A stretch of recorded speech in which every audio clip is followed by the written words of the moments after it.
Hello, my name's Ashley, and today we're going to be talking about field management of respiratory distress in pediatrics.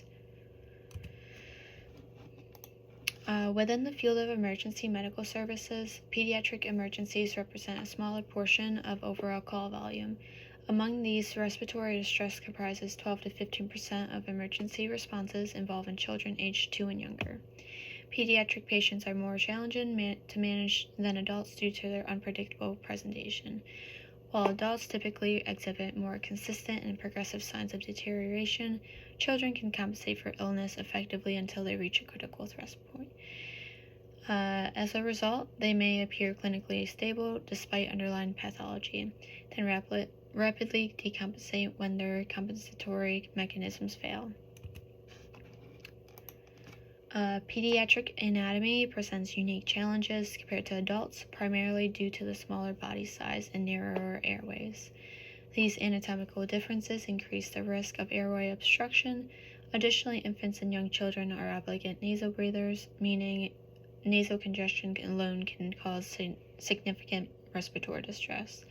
In such cases, a simple intervention like nasosuction can be critical and potentially life-saving in restoring adequate airway function.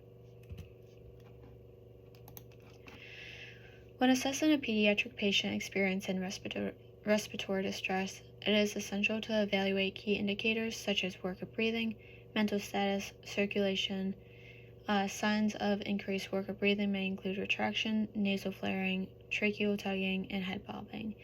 Changes in mental status such as lethargy or unresponsiveness can signal a decline in the patient's condition. Additionally, indicators like cyanosis, pallor, and poor perfusion are often signs of late respiratory failure. The Pediatric Assessment Triangle, also known as PAT, serves as a rapid and effective tool for EMS providers to identify critically ill children. By recognizing deterioration early, providers can intervene before all three components of the triangle fail, a condition sometimes referred to as the triangle of death.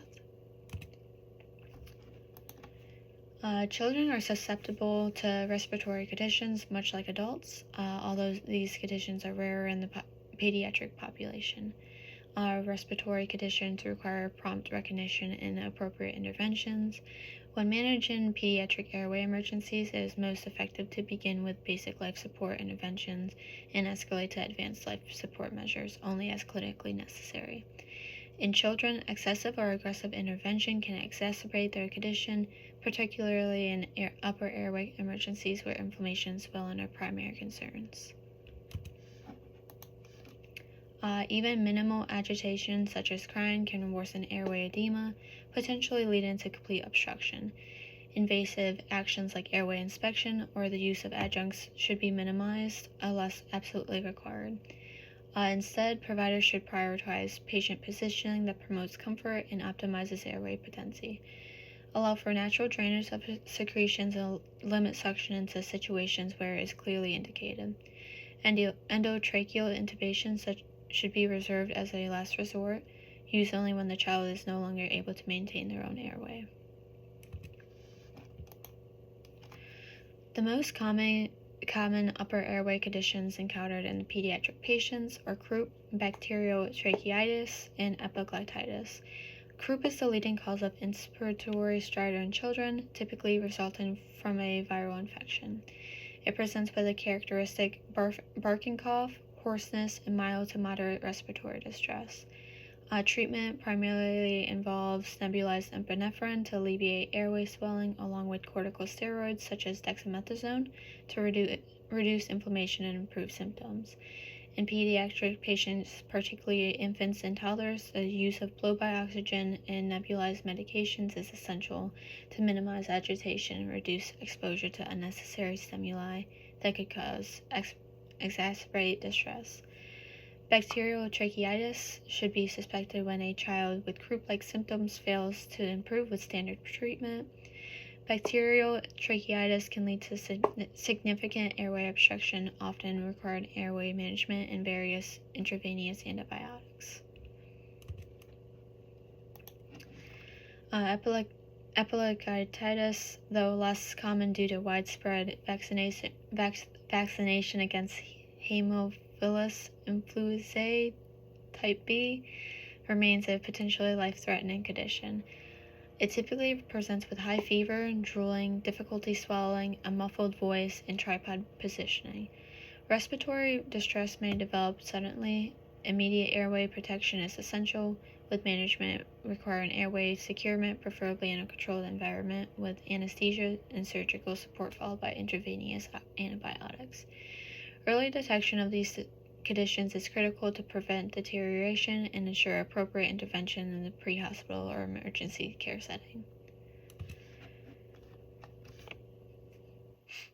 The most commonly encountered lower airway conditions in pediatric patients include bronchiolitis, asthma, and pneumonia, all of which require timely recognition and appropriate management. While these are the most prevalent, other lower airway conditions may also occur, though less frequently. Bronchiolitis, most often caused by respiratory syncytial virus, aka RSV, primarily affects infants and young children. Clinical manifestations include wheezing, coughing, tachypnea, nasal flaring, and intercostal retractions.